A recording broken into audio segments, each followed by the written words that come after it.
Hi, my name is Mario Moore. I'm an artist, born and raised in Detroit, a painter, sculptor, maker. My name is Kris Moore. I'm Mario Moore's father. I also work at the DIA. I've been here for 24 years. It's absolutely surreal. Recent years, I've been thinking more about just being raised in this museum and around this museum, and also the influence of artwork and all the hard work that I put in. Some of my greatest art heroes are Velázquez, Kerry James Marshall. To be right around the corner from a Velázquez is amazing. To be one floor down from a Rembrandt is mind-blowing. It's still probably more surreal to me than it is to him. It's amazing having worked here all this time and then just start watching exhibits come here with his stuff, banners outside with his face. Just pass by a Rembrandt and then you go, oh, hey, Mario's on the wall.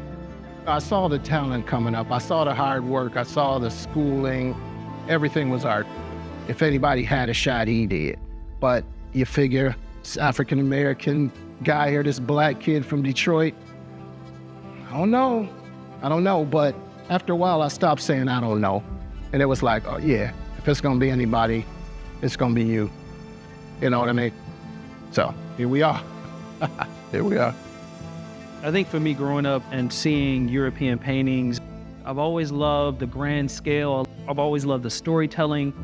Even though there weren't any black figures, I always thought about the humanity of it, but I think it's still distant. So for me, when I think about what I'm going to make, and also what I want to see in the world, is I want to see things that reflect people that look like me, stories that are from my history, but also make it relational. It's about the here and now. So a kid coming up can be like, hey, I got those shoes, or I know that jacket, or that coffee cup.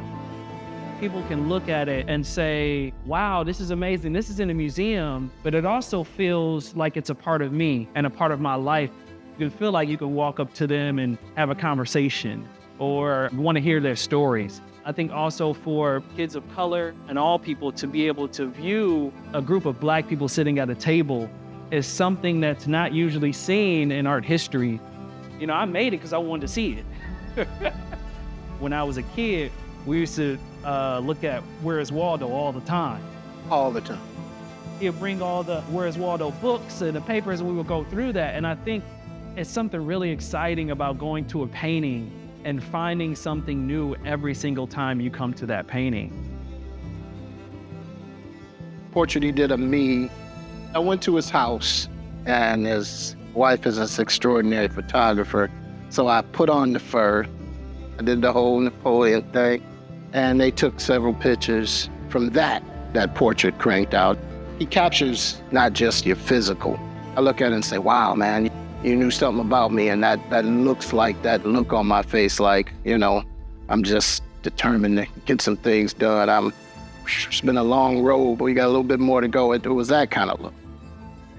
Growing up in Detroit shaped everything, not just the creative aspect of the city, which is incredibly creative, right? There's a lot of artists, right? There's the Cass Corridor area that was really popular, a lot of abstract work.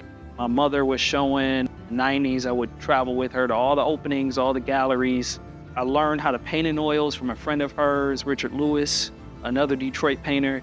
There's a level of compassion here and sharing with other artists that I don't find in other places.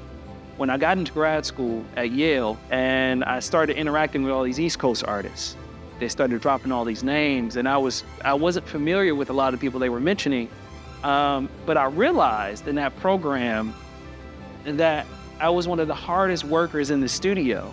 And it's something about that hard work and that labor that's entrenched in Detroit that you carry with you wherever you go. And it was one of the main reasons I wanted to move back to Detroit after living on the East Coast. Having something in you, especially from grandma, that you are going to get things done no matter what. And I think that's really specific to Detroit. We really know how to hustle. We know how to work.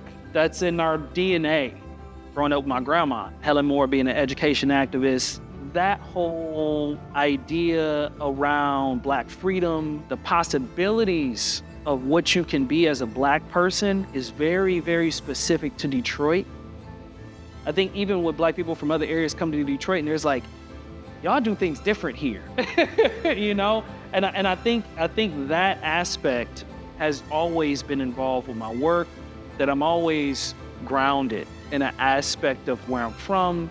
Also, this idea of labor being a huge part of my body of work, making sure the unseen are seen. And also just this idea of, again, hard work and grit being one of the biggest things.